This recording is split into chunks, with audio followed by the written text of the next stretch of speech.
दोस्तों, हमें स्कूलों में पैसे गिनना सिखाया जाता है, लेकिन पैसे का मनोविज्ञान नहीं समझाया जाता। हालांकि जिंदगी पैसे की मात्रा से नहीं, बल्कि पैसे के बारे में हमारी सोच से बदलती है। आज मैं आपको मॉर्गन हाउसल की अद्भुत किताब द साइकोलॉजी ऑफ मनी से 10 ऐसे सबक बताऊंगा जो न सिर्फ पैसे बल्कि आपके विचारों, फैसलों और भविष्य को भी बदल सकते हैं।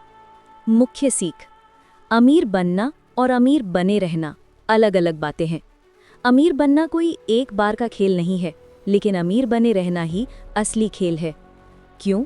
क्योंकि लालच, अहंकार और अति आत्मविश्वास ये लोग गिर जाते हैं। इसलिए बात सिर्फ पैसा कमाने की नहीं, बल्कि पैसे को संभालने की भी है, जिसके लिए विनम्रता और सावधानी की जरूरत होती है।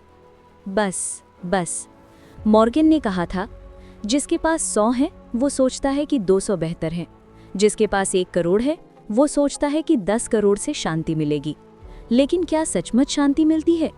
अगर आप ये नहीं समझते कि जीवन में कब पर्याप्त है, तो आप जीवन भर बेचैन रहेंगे। पैसे का असली मतलब है आज़ादी। पैसा सिर्फ एक महंगी कार या घर नहीं है। असली पैसा ये है कि क्या आप अपने समय का अपनी मर्जी से इस्तेमाल कर सकते हैं। अगर आप एक सुबह उठकर ये तय कर लें कि आज आप किसी और की बातों पर नहीं, बल्कि अपनी शर्तों पर जिएंगे, तो यही अमीर होने का असली आनंद है। चक्रवृद्धि: छोटी छोटी चीज़ों की महान शक्ति। पैसा जमा होता है और बढ़ता है, लेकिन अगर आप समय के साथ धैर्य रखें तो ये और भी ज़्यादा जमा होता है। वॉरेन बफेट की सफलता का राज उनका निवेश कौशल नहीं, बल्कि ये है कि वो 50-60 सालों से लगातार एक ही आदत का पालन कर रहे हैं। दूसरे शब्दों में, जल्दबाजी नहीं बल्कि धैर्य ही सबसे बड़ा निवेश साधन है। लॉटरी नहीं बल्कि योजना बनाना। हम में से कई लोग अचानक लॉटरी जीतना या कोई शॉर्टकट पाने का सपना देखते हैं, लेकिन पैसा शॉर्टकट में नहीं बल्कि योजना बनाना। बचत, निवेश और खर्च, आप इनकी जितनी बेहतर योजना बनाएंगे, आपका पैसा उतना ही लंबे समय तक टिकेगा। हर किसी का अपना अनुभव होता है।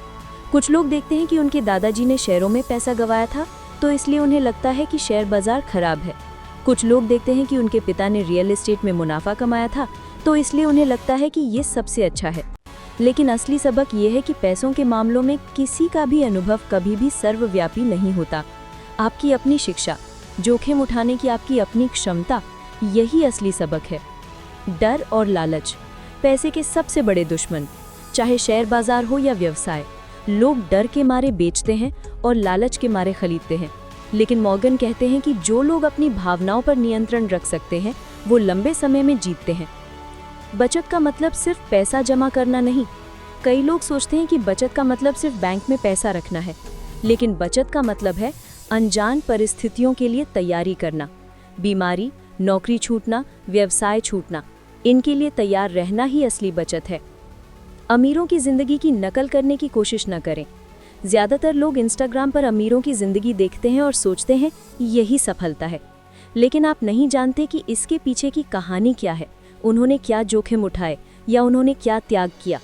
इसलिए दूसरों को मत देखो, अपनी शर्तों पर अपना जीवन जियो, सृजन करो। असली सफलता है जीवित रहना। मॉर्गन आखिरी सबक सिखाते हैं, पैसा जल्दी अमीर बनने के बारे में नहीं। असली सफलता है क्या आप और आपका परिवार सुरक्षित, शांति से और अपनी शर्तों पर रह सकते हैं। यही जीवित रहना अमीरों का असली खेल है। संक्षेप यानी कि संक्षिप्त अनुमरण: अमीर बनना आसान है, जीवित रहना मुश्किल। पर्याप्त को स्वीकार करना सीखो। धन का अर्थ है स्वतंत्रता। चक्रवृद्धि की शक्ति को समझो। लॉटरी का सपना मत देखो, योजना बनाओ। हर किसी का अपना अनुभव होता है। डर और लालच पर काबू पाओ। बचत का मतलब है सुरक्षा। दूसरों की नकल मत करो, अपना रास्ता खुद बनाओ। जीवित रहना यानी कि असली सफलता। दोस्तों, पैसे का खेल मन है। अगर आप पैसे के प्रति सही नज़रिया रखना सीख जाते हैं, तो आप ना सिर्फ अमीर बनना सीखेंगे बल्कि अमीर बने रहना भी सीखेंगे। मॉर्गन हाउसल की ये शब्द याद रखें, पैसे से खुशी नहीं खरीदी जा सकती, लेकिन सही सोच के बिना पैसा हमेशा अराजकता लाता है। इसलिए आज ही पैसे के मनोविज्ञान को समझें और अपनी जिंदगी का खेल अपनी शर्त पर खेलें।